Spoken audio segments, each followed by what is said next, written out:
The first time Cassandra Hartley stepped onto the stage at the Silver Spur Saloon in Virginia City, Nevada, in the summer of 1876, three women walked out the front door with their noses in the air, and their husbands were dragged along behind them like reluctant mules.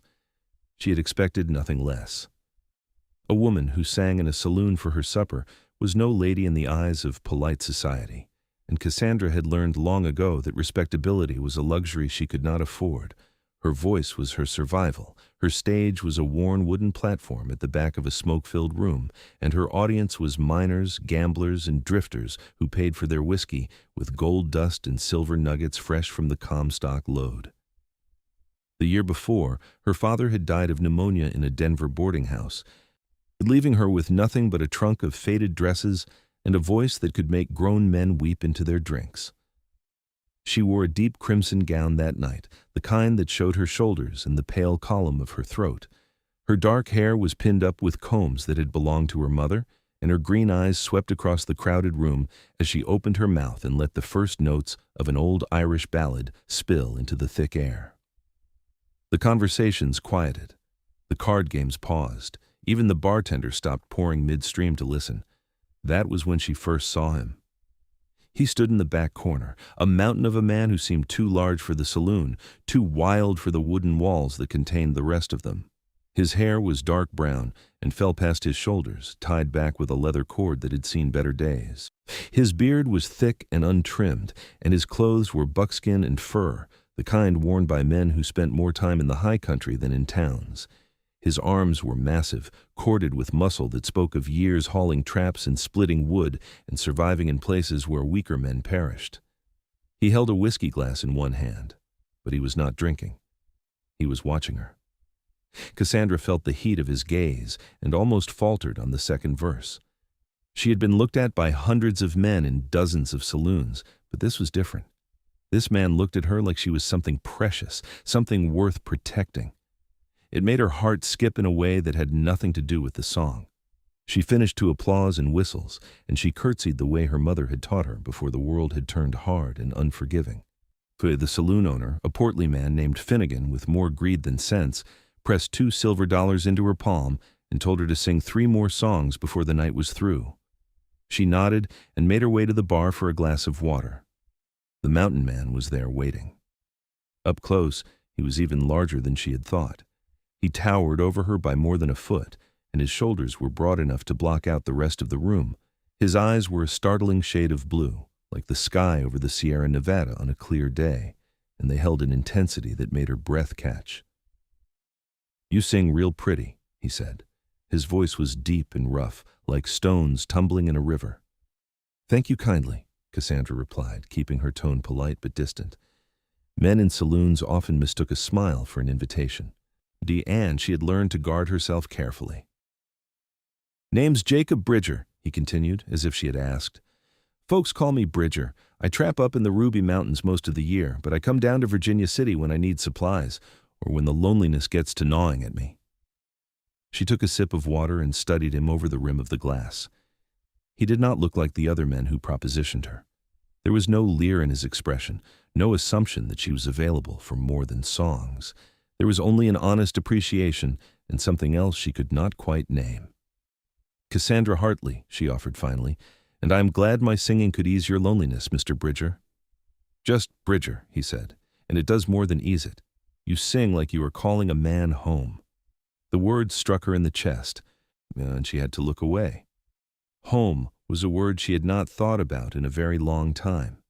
Home was a place that existed only in her memories now, in a small house in Missouri before the war had taken her brothers and the fever had taken her mother.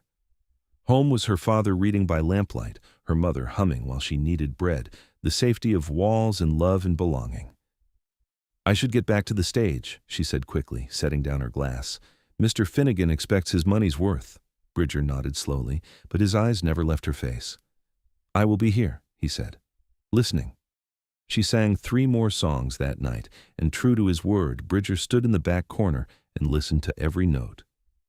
When she finished and the crowd began to thin, she saw him leave a gold coin on the bar and walk out into the night. Honor, she told herself, it meant nothing. Men came and went. Virginia City was full of them. But the next night, he was there again. And the night after that.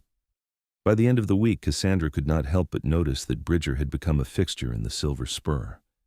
He always stood in the same corner, always listened without drinking more than a single glass of whiskey, and always left a gold coin on the bar before he disappeared into the darkness. He never approached her again, never tried to speak to her beyond a polite nod when their eyes met. He simply listened. The other patrons began to notice too. A few of the miners made jokes about the mountain man being sweet on the singer, and one gambler with too much whiskey in him made a crude comment about what Bridger might be hoping to get for his gold. Bridger did not respond with words. He simply stood up to his full height, and the gambler went pale and muttered an apology into his cards. Cassandra found herself singing to him. She did not mean to, but her eyes kept finding him in the shadows, and her voice seemed to soften when she sang the sadder songs, the ones about lost loves and distant homes. She told herself it was foolish. She was a saloon singer, and he was a mountain man. They lived in different worlds, and nothing good could come from letting her heart wander down that path. Then the trouble started.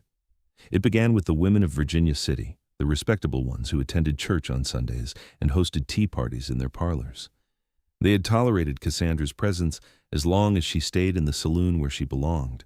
But the sight of a man like Bridger so clearly devoted to her was too much for their sensibilities. Rumors began to spread.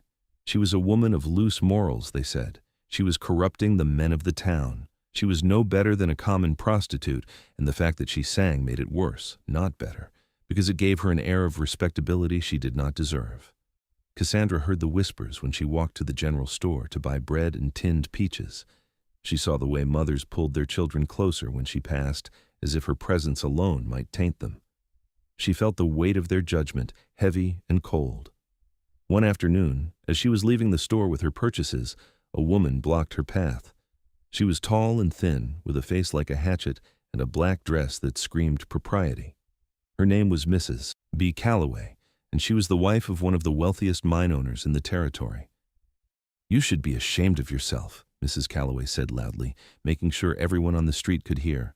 "Parading yourself on that stage every night, tempting decent men away from their families. You are no lady, Miss Hartley. You are a disgrace." Cassandra felt her cheeks burn, but she kept her chin up. "I sing for my supper, Mrs. Calloway. I do nothing shameful." "You sing in a saloon," the woman spat. "You dress like a harlot and bat your eyes at any man with coin in his pocket. That mountain man follows you around like a dog, and the whole town is talking about it. You should leave Virginia City before you drag us all down into the gutter with you." The words stung more than Cassandra wanted to admit. She opened her mouth to respond, but a deep voice cut through the tension like a blade. "That's enough." Bridger had appeared seemingly out of nowhere, and he stood beside Cassandra with his arms crossed over his massive chest. He looked down at Mrs. Calloway with an expression that was not quite anger, but was certainly not friendly. "Miss Hartley has done nothing to deserve your cruelty," he said evenly. "She works hard and harms no one. If you have a problem with where she sings, then perhaps you should take it up with Finnegan, not with her." Mrs. Calloway's mouth opened and closed like a fish gasping for air.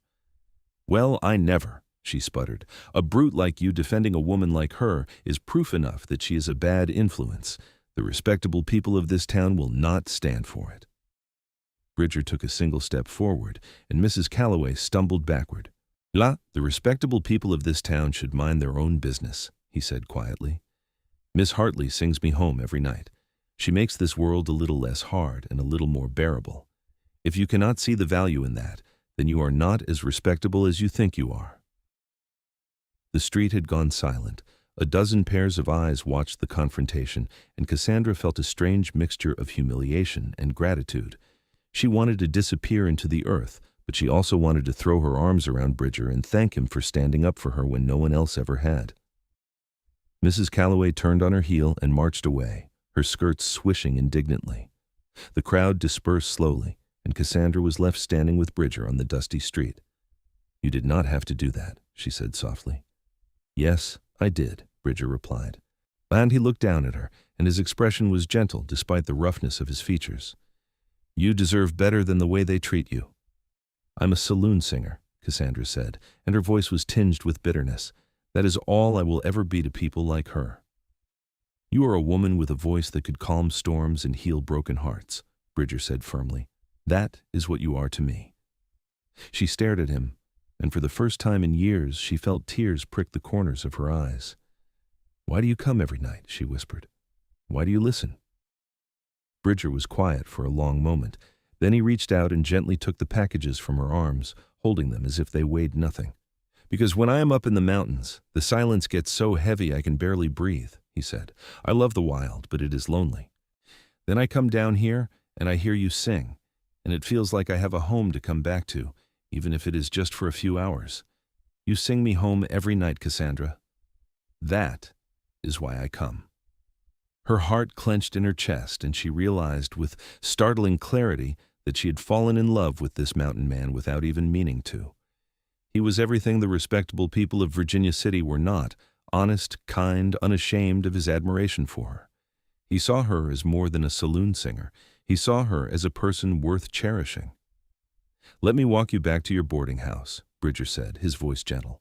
The streets are not safe for a woman alone. Cassandra nodded, and they walked together through the afternoon heat. The sun was fierce overhead, and the dust from the mines clung to everything, but she barely noticed. All she could think about was the man beside her, solid and strong and steady. When they reached her boarding house, a shabby building at the edge of town, Bridger handed her packages back to her. If you ever need anything, he said, you can find me at the boarding house on C Street, or you can leave word with Finnegan. I will come. Thank you, Bridger, Cassandra said, and she meant it with every fiber of her being.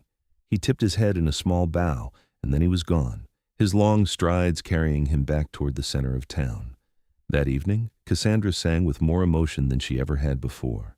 She poured her heart into every note, and when she looked out at the crowd, her eyes found Bridger immediately. He was watching her with that same steady gaze, and she felt as if they were the only two people in the room. After her final song, she made her way to the bar for her usual glass of water. Bridger was waiting. Would you take a walk with me? He asked. Just for a little while. I know it is late, but the night is clear, and I would like to talk to you. Cassandra hesitated. A proper lady would refuse. A proper lady would not be seen walking alone with a man after dark. But she had never been a proper lady, and she was tired of pretending she wanted to be. Yes, she said. I would like that. They walked out into the cool night air, and the noise of the saloon faded behind them. Virginia City at night was a strange place, full of shadows and flickering lamplight and the distant sound of music from a dozen different establishments. Bridger led her away from the main street up a small hill that overlooked the town. From the top of the hill, they could see the lights of Virginia City spread out below them, and beyond that, the dark silhouette of the mountains against the starry sky. It was breathtaking. I spend most of my time up there, Bridger said, gesturing toward the peaks, in the Ruby Mountains. I have a cabin near a creek, and I trap beaver and marten and whatever else I can find. It is hard work, but it is honest, and I like being alone with my thoughts. It sounds peaceful, Cassandra said. It is, Bridger agreed, but it's also lonely. I've been trapping for 10 years now, ever since I was 20. I came west after my parents died of cholera back in Ohio. I did not have any siblings, and there was nothing left for me there. I figured I would make a life in the mountains, away from people and their complications. But you come down to Virginia City, Cassandra said. I do, Bridger said, a few times a year, when I need supplies or when the isolation starts to feel like a weight on my chest. And then I heard you sing, and everything changed. Cassandra's breath caught. What do you mean? Bridger turned to face her, and even in the dim light, she could see the sincerity in his eyes. I mean that I have been coming down from the mountains more often just to hear you, he said. I tell myself it is because I need this or that from the general store. But the truth is, I come because of you. Your voice makes me feel things I have not felt in years. It makes me feel less alone. Bridger, Cassandra whispered, and she did not know what else to say. I know what people think of you, Bridger continued.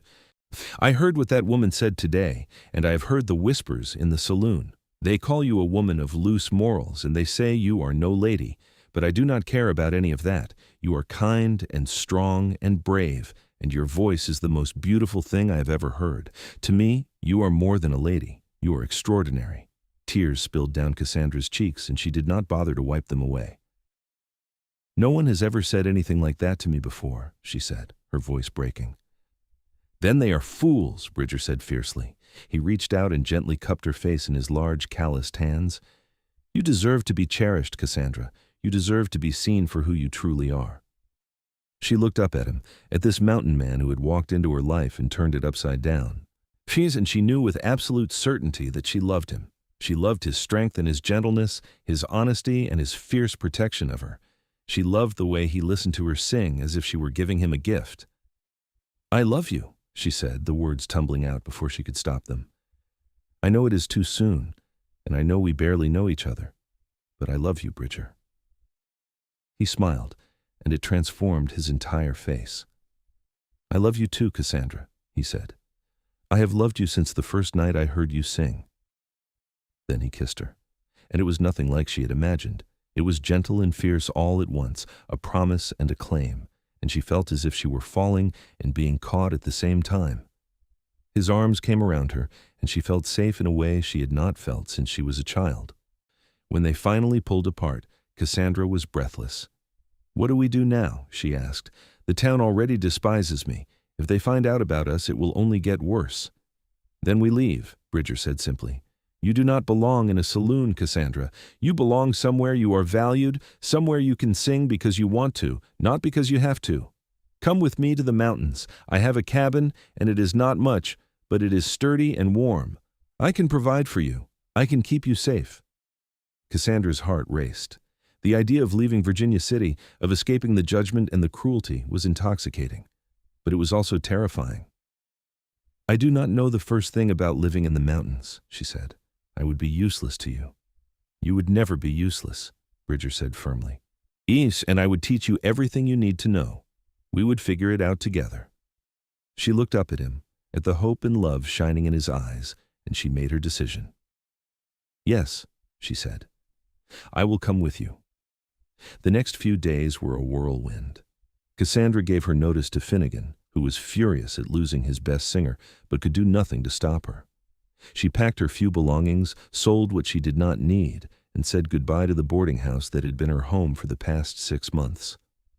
Bridger purchased additional supplies from the general store, including warmer clothes for Cassandra and extra flour and sugar and coffee. The women of Virginia City watched with tight-lipped disapproval as Cassandra prepared to leave, and Mrs. Calloway made a point of loudly declaring that the town was better off without her. But Cassandra did not care anymore. She was going to build a new life with the man she loved, and nothing else mattered. On a crisp morning in early September, they set out for the Ruby Mountains. Bridger had 2 horses, a sturdy mare for Cassandra, and a large gelding for himself, and they rode north out of Virginia City as the sun rose over the peaks. Cassandra looked back only once, and then she turned her face forward and did not look back again. The journey took 3 days. They rode through valleys and over ridges, following trails that only Bridger seemed to know. He was patient with Cassandra, teaching her how to sit properly in the saddle and how to read the signs of the land. At night, they camped under the stars, and Bridger built fires that kept the cold at bay. He was attentive and gentle, just making sure she was comfortable and safe. On the 3rd day, they reached his cabin.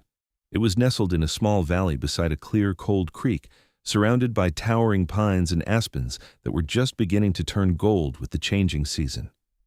The cabin itself was small but well built, with a stone chimney and a roof that looked sturdy enough to withstand the harsh mountain winters. There was a small barn for the horses and a shed for storing pelts and supplies.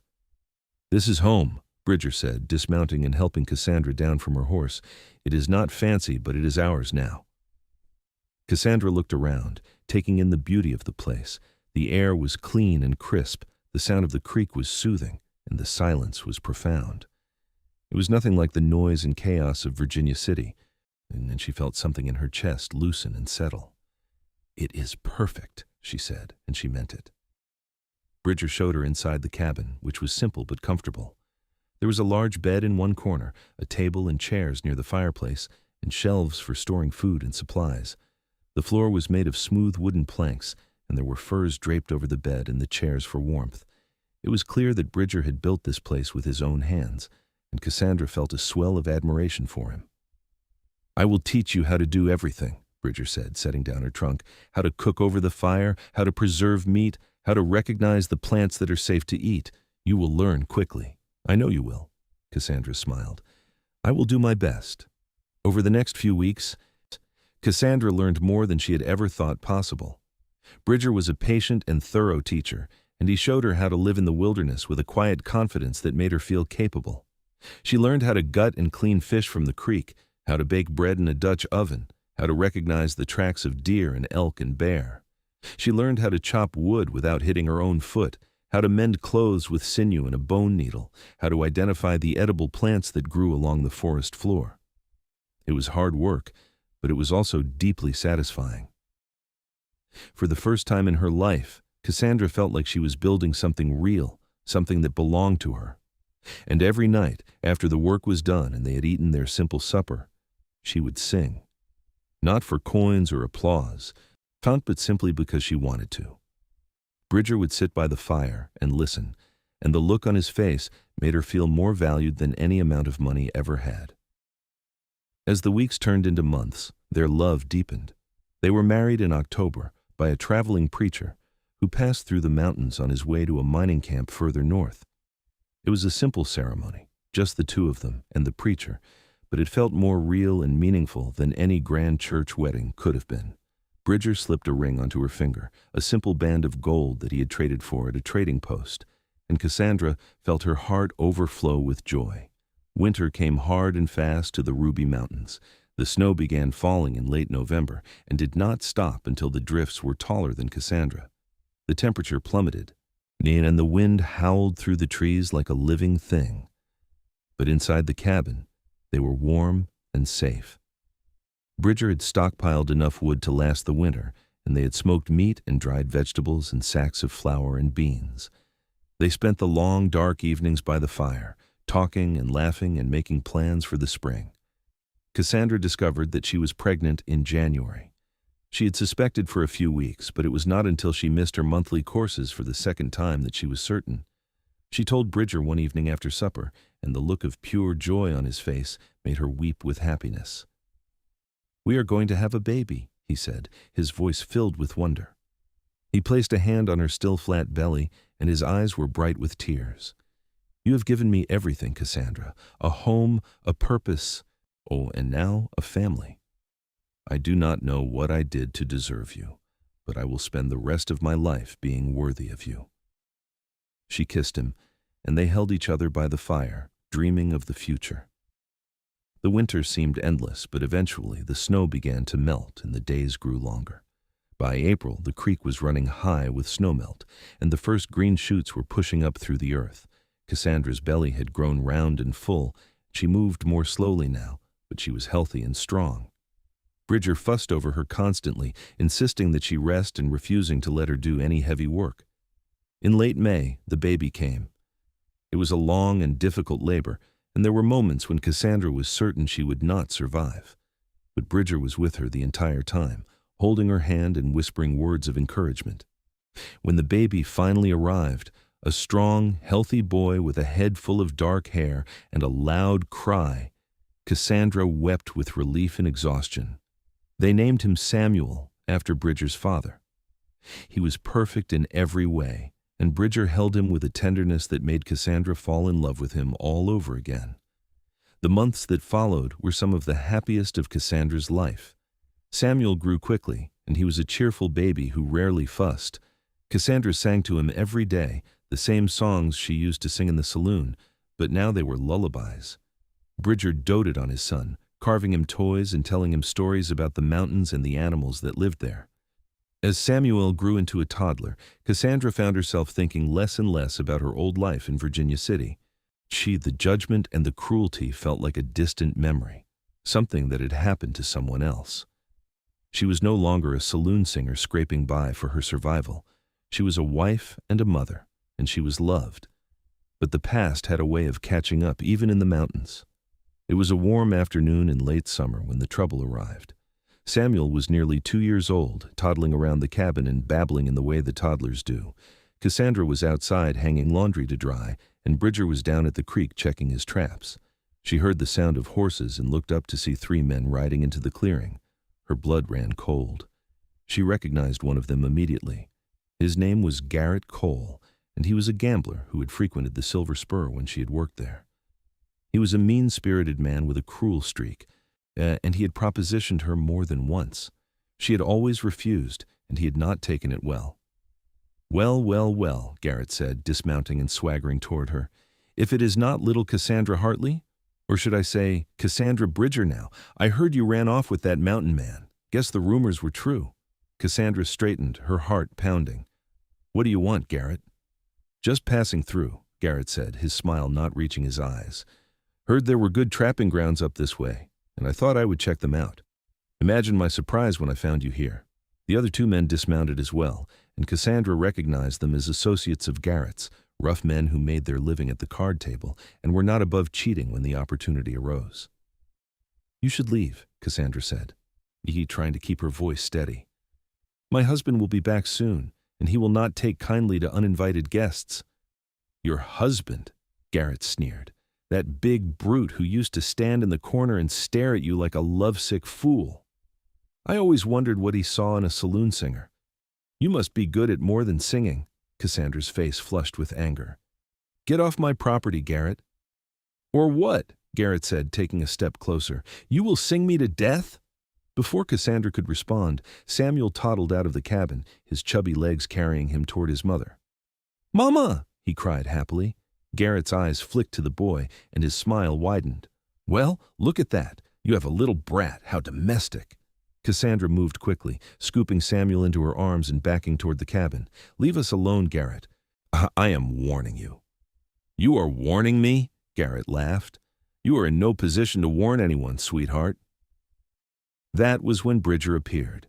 He came out of the trees like a force of nature, his rifle in one hand and his jaw set in a hard line. His eyes took in the scene in an instant.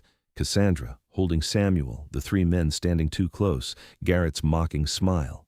His expression darkened. "Get away from my wife," Bridger said, his voice low and dangerous. Garrett turned, his hand moving instinctively toward the pistol at his hip, but Bridger was faster. He raised the rifle and aimed it directly at Garrett's chest. "I said, get away from my wife," Bridger repeated, "and get off my land." Garrett's face twisted with anger. "You do not own this land, Bridger. This is open territory. We have as much right to be here as you do." "Maybe," Bridger said, "but you do not have the right to threaten my family. Now leave, or I will make you leave." The tension in the clearing was thick enough to cut. The 2 men with Garrett looked nervous, clearly not eager to test Bridger's resolve. Garrett, however, was too proud to back down easily. "You think you are some kind of hero?" Garrett spat. "You took a used-up saloon singer and made her your wife. Everyone in Virginia City laughed about it. She is no lady, Bridger. She is a whore who sings." Bridger's finger tightened on the trigger, and for a moment Cassandra was certain he was going to shoot, but then he lowered the rifle slightly and took a step forward, his sheer size and presence enough to make Garrett step back. "My wife is worth 100 of you," Bridger said quietly. "She is strong and brave and kind, and she sings me home every night. I do not care what people in Virginia City think, and I do not care what you think. Now get on your horse and ride out of here before I lose my temper." Garrett stared at him for a long moment, and then he spat on the ground and turned to his horse. "This is not over, Bridger," he said as he mounted. "You cannot hide up here forever." "I am not hiding," Bridger said. "I am living. There is a difference." Garrett and his men rode out of the clearing, and Cassandra watched them go with a mixture of relief and dread. She knew Garrett. He was the type of man who held grudges, and she was certain this would not be the last they saw of him. Bridger came to her side and wrapped his arm around her shoulders, pulling her and Samuel close. "Are you all right?" he asked. "I am fine," Cassandra said, though her hands were shaking. "He is a vile man, Bridger. I'm sorry you had to deal with that." "Do not apologize," Bridger said firmly. "None of this is your fault. He is the one who should be ashamed, not you." They went inside the cabin, and Bridger barred the door. He spent the rest of the day checking the perimeter of their property, making sure there were no signs that Garrett and his men had lingered. By evening, he seemed satisfied that they were gone, but Cassandra could see the worry in his eyes. That night, after Samuel was asleep, they sat by the fire and talked. "Do you think he will come back?" Cassandra asked. "I do not know," Bridger admitted. "Men like him are unpredictable. But I will not let him hurt you or Samuel. I promise you that." Cassandra leaned against him, drawing comfort from his solid presence. "I never wanted to bring trouble to your life," she said softly. "You were at peace in the mountains before you met me." "I was alone in the mountains before I met you," Bridger corrected. "There is a difference. You gave me a reason to come home, Cassandra. You gave me a family. I would face down 100 men like Garrett Cole if it meant keeping you safe." She kissed him, and they held each other in the firelight, drawing strength from one another. Garrett did not return, but the worry lingered. Bridger became more vigilant, always keeping his rifle close and his eyes on the trail that led to their cabin. Cassandra tried not to let the fear consume her, focusing instead on the daily routines of their life. She taught Samuel his letters and numbers, sang to him every night, and tended to the small garden she had planted near the cabin. Summer turned to fall, and the aspens blazed gold against the deep green of the pines. The air grew crisp, and the first frosts came early. Bridger began preparing for another winter, chopping wood and smoking meat and checking the roof for leaks. Cassandra helped as much as she could, and Samuel toddled after them, trying to mimic everything his father did. One evening in October, as they were sitting down to supper, there was a knock at the door. Bridger grabbed his rifle and motioned for Cassandra to take Samuel into the back corner of the cabin. He approached the door cautiously, his body tense. "Who is it?" he called. "Name is Henry Walker," a voice called back. "I am a deputy marshal out of Carson City. I'm looking for Garrett Cole and 2 other men. I was told they might have come this way." Bridger exchanged a glance with Cassandra, then opened the door a crack. A man stood on the other side, wearing a badge and a weary expression. He looked to be in his 40s, with graying hair and a lined face. "What do you want with Garrett Cole?" Bridger asked.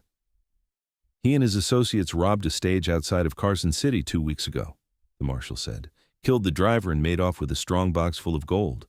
I've been tracking them ever since, and their trail led me up into these mountains." Bridger relaxed slightly and opened the door wider. "They were here about 2 months ago," he said. "They threatened my wife and my son. I ran them off, and I've not seen them since." The marshal nodded slowly. "Did they say where they were headed?" "No," Bridger said, "but they rode north when they left here." "North," the marshal repeated.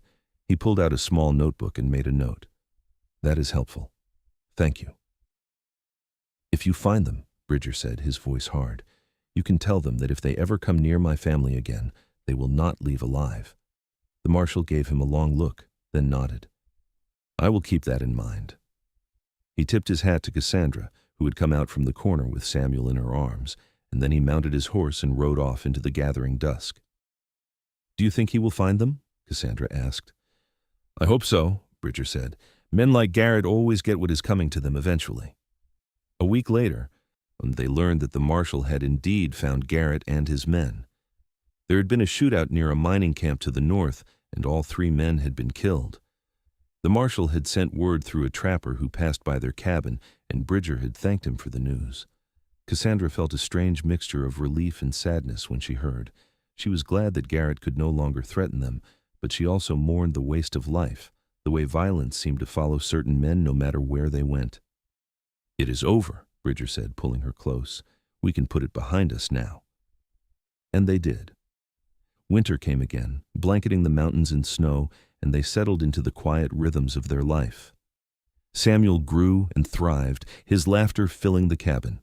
Cassandra sang every night, and Bridger listened with the same rapt attention he had shown in the Silver Spur all those years ago.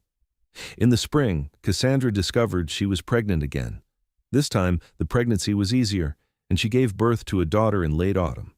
They named her Clara, after Cassandra's mother, and she was a tiny, delicate thing with Cassandra's green eyes and Bridger's dark hair. Samuel adored his little sister, and he was constantly trying to help take care of her, bringing her his favorite toys and singing her the songs his mother had taught him. Bridger was a devoted father, and he treated both children with a patience and gentleness that never failed to amaze Cassandra. The years passed in a blur of seasons. Samuel grew tall and strong, learning to trap and hunt and track from his father. Clara was a bright, but a curious child who loved to explore the forest and pick wildflowers. Cassandra taught them both to read and write, using the few books Bridger had purchased from traveling peddlers and the occasional trip to a distant town. They were happy. They were a family. And Cassandra often found herself marveling at how far she had come from the desperate saloon singer in Virginia City. She had been scorned and judged, called a woman of loose morals, and told she was no lady. But none of that mattered now. She had found a man who loved her for who she was, who saw her worth when no one else did. She had built a life in the mountains, far from the cruelty and judgment of so-called respectable society. And every night she sang. Not for coins or applause, but for the man she loved and the children they had created together. She sang them home, just as Bridger had said all those years ago. One evening, when Samuel was 10 and Clara was 5, they were all sitting by the fire after supper. Samuel was whittling a piece of wood, trying to make a whistle, and Clara was curled up in Bridger's lap, half asleep. Cassandra was mending a shirt, and the cabin was filled with the comfortable silence of a family at peace. "Mama," Clara said sleepily, "will you sing the song about the mountains?" Cassandra smiled. "Of course, sweetheart." She set down her mending and began to sing, her voice soft and sweet in the firelight. It was a song she had written herself about the beauty of the Ruby Mountains and the life they had built there. Bridger listened, his eyes closed, a small smile on his face. When she finished, Clara was asleep, and Samuel had stopped whittling to listen. Bridger opened his eyes and looked at Cassandra, and the love in his gaze was so profound, it took her breath away. "You still sing me home every night," he said quietly, "even after all these years." "And I always will," Cassandra replied. They sat together in the firelight, a family bound by love and loyalty and the songs that had brought them together. Outside, the wind whispered through the pines, and the stars shone bright and cold over the mountains. But inside, they were warm and safe, and they were home. As the children grew older, Bridger began teaching Samuel more advanced skills, preparing him for the day when he might want to strike out on his own. They spent long days in the mountains, checking trap lines and tracking game, and Samuel proved to be a quick and eager learner. Clara, meanwhile, showed a talent for healing. She was fascinated by the plants that grew in the forest, and Cassandra taught her which ones could be used for medicine and which ones were poisonous. Together, they made poultices and teas, and Clara kept a small garden near the cabin where she grew herbs. When Samuel was 16, a trading post was established about 20 miles south of their cabin. It was run by a man named Tom McAllister, a former prospector who had decided to settle down and provide goods and services to the trappers and mountain men who lived in the area. Bridger began trading there regularly, and he sometimes took Samuel and Clara with him so they could see other people and learn about the wider world. It was on one of these trips that Samuel met a girl named Eliza, the daughter of a family that had settled near the trading post. She was a year younger than Samuel, with blonde hair and a shy smile, and it was clear from the first meeting that Samuel was smitten. Over the next few years, he made frequent trips to the trading post, always finding some excuse to visit, and eventually he asked Bridger for permission to court her. Bridger and Cassandra gave their blessing, and Samuel and Eliza were married when he was 19. They built a small cabin near the trading post, close enough to visit, but far enough to give them their own space. Cassandra cried at the wedding, though she tried to hide it. Her little boy was a man now, starting his own family. Clara, meanwhile, showed no interest in marriage. She was content to stay with her parents, tending her garden and learning everything she could about the natural world. She was a quiet, thoughtful girl. She seemed to find peace in the solitude of the mountains. When Cassandra was 45, she and Bridger became grandparents. Samuel and Eliza had a son, a healthy, squalling baby they named Jacob after Bridger. Cassandra held her grandson for the first time and felt a surge of love so powerful it almost knocked her off her feet. Bridger, too, was overcome with emotion, and he wept openly as he looked at the tiny baby who bore his name. Life continued in its steady rhythm.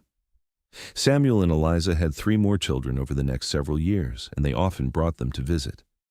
The cabin that had once been home to just Bridger and Cassandra was now filled with the laughter and chaos of grandchildren. Clara doted on her nieces and nephews, and Bridger seemed to grow younger with each new addition to the family. As the years passed, Cassandra's voice began to change. It was not as clear or as strong as it had been in her youth, but it was still beautiful, rich with the depth of experience and the wisdom of age. She still sang every night, and Bridger still listened, though now he often fell asleep before she finished, his head resting against the back of his chair. They grew old together, their hair turning gray, their hands becoming gnarled and weathered, but their love never dimmed. If anything, it grew stronger, deepened by the years and the trials they had faced together. One winter evening, when Cassandra was 62 and Bridger was 63, they sat by the fire as they always did. Clara was visiting Samuel and Eliza, so they were alone in the cabin. The fire crackled and the wind howled outside, but inside, it was warm and peaceful.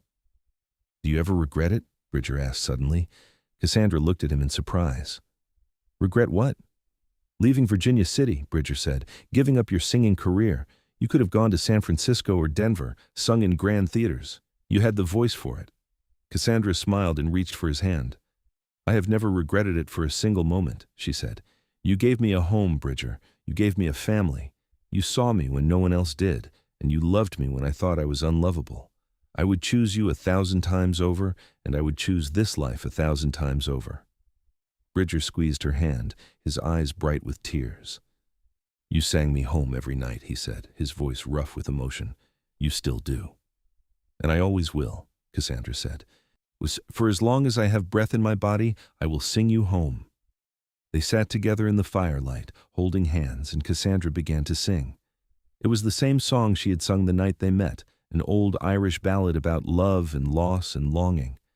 Her voice was not as strong as it had been, but it was still beautiful, still filled with the emotion that had first captured Bridger's heart all those years ago. When she finished, Bridger leaned over and kissed her gently. "I love you, Cassandra," he said. "I have loved you from the first moment I heard you sing, and I will love you until my last breath."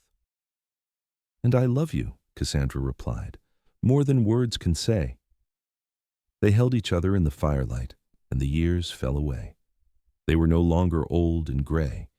They were young again, standing on a hill overlooking Virginia City, falling in love under a sky full of stars. The winter passed and spring came again. Cassandra and Bridger continued their life in the mountains, surrounded by their children and grandchildren. They celebrated birthdays and holidays, told stories around the fire, and watched as their family grew and thrived. When Cassandra was 68, Bridger fell ill. It started as a cough, the kind that seemed harmless at first, but it grew worse over the weeks. He became weak and fevered, and no amount of Clara's herbs and poultices seemed to help. Cassandra sat by his bedside day and night, holding his hand and singing to him softly. One evening, as the sun set over the mountains, Bridger opened his eyes and looked at her. His face was pale and drawn, but his eyes were clear. "Sing for me," he whispered. Cassandra's throat tightened. But she nodded. She began to sing, her voice breaking with emotion, and Bridger listened with a small smile on his face. When she finished, he squeezed her hand. "You sang me home every night," he said, his voice barely audible, "and now you are singing me home one last time." "Do not say that," Cassandra said, tears streaming down her face. "You are going to be fine. You have to be fine." Bridger reached up and touched her cheek. "I have had a good life, Cassandra. A life filled with love and joy because of you. Do not grieve for me. I am ready." "I am not ready," Cassandra said, her voice breaking. "I cannot lose you, Bridger. I cannot do this without you." "You are stronger than you know," Bridger said, "and you will never be without me. I will always be with you, in every song you sing, in every breath you take. I love you, Cassandra, always." And then he closed his eyes and he was gone. Cassandra sat beside him, holding his hand, and she wept. She wept for the man she had loved, for the life they had built together, for the years that had been and the years that would never be. Samuel and Clara came and held her, and together they mourned the loss of the man who had been the heart of their family. They buried Bridger on the hill overlooking the cabin, beneath a tall pine tree. Cassandra sang at his funeral, her voice strong despite her grief, and she vowed that she would never stop singing because it was the way she kept him close. The years that followed were difficult. Cassandra missed Bridger with an ache that never fully went away. But she was not alone. Samuel and Clara and their families were there, surrounding her with love and support. She became the matriarch of the family, the keeper of stories and traditions, and she taught her grandchildren and great-grandchildren the songs she had learned from her mother and the songs she had written herself. And every night she sat by the fire and sang. She sang for Bridger, for the love they had shared, for the life they had built in the mountains. She sang for her children and grandchildren, for the family that had grown from the love between a saloon singer and a mountain man. She sang because it was who she was, and because it kept Bridger's memory alive. When Cassandra was 75, she passed away peacefully in her sleep. Clara found her in the morning, sitting in her chair by the fire, a small smile on her face. They buried her beside Bridger, beneath the tall pine tree. And Samuel carved a simple headstone that read, Cassandra Bridger, beloved wife, mother, and grandmother. She sang us home. Over the years, the cabin became a gathering place for the family. Samuel and Eliza's children and grandchildren continued to visit, and they told stories about Cassandra and Bridger, about the saloon singer who had been scorned by society and the mountain man who had loved her anyway. They told of how Bridger had stood up for her, how he had said she sang him home every night, and how their love had created a family that spanned generations. The cabin still stands in the Ruby Mountains, nestled beside the clear, cold creek. The descendants of Cassandra and Bridger still visit, still gather around the fire to tell stories and sing the songs that she taught them. And on quiet evenings, when the wind whispers through the pines and the stars shine bright overhead, some say you can still hear the faint strains of a woman's voice singing a song about love and home and the mountains that sheltered them all. It is a reminder that love can grow in the most unexpected places, that worth is not determined by society's judgment, and that sometimes the most beautiful songs are the ones sung not for applause, but for the people we love. Cassandra had been called a saloon singer, told she was no lady, but to Bridger and to the family they created, she was everything. She was the voice that sang them home, and her legacy lived on in every note, every story, every generation that followed. The story of the saloon singer and the mountain man became a legend in the Ruby Mountains, a testament to the power of love to transcend judgment and create something beautiful and lasting. And though the world moved on, though Virginia City faded into history and the Wild West became a memory, the love between Cassandra and Bridger remained, immortalized in the songs that echoed through the mountains and in the hearts of the family they left behind. In the end, Cassandra had found what she had been searching for all along, a home, a family, and a love that was strong enough to weather any storm. She had been judged and scorned, but she had risen above it, building a life that was rich and full and meaningful. And every night, for the rest of her days, she had sung the songs that kept her connected to the man she loved, the man who had seen her worth when no one else did. The mountain man had said she sang him home every night, and in doing so, she had found her own way home as well. Home was not a place, it was the love they shared, the family they built, and the songs that bound them together across the years.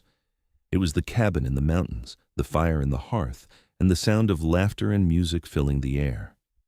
It was the life they had created together, against all odds, and the legacy they left behind for generations to come. And so the story ends, not with an ending, but with a beginning. The beginning of a family, a legacy, and a love that would never fade. Cassandra and Bridger had found each other in the Wild West, in a time when life was hard and uncertain, and they had built something that lasted. They had proven that love was stronger than judgment. That worth was measured not by society's standards, but by the depth of the human heart, and that sometimes the most beautiful things in life come from the most unexpected places. The saloon singer and the mountain man, the woman who was told she was no lady, and the man who said she sang him home every night. Their story lived on, a beacon of hope and love in a world that often seemed dark and unforgiving. And in the mountains, where the pines whisper secrets to the wind and the stars shine bright overhead. Their love remains eternal and unbreakable, a song that will never end.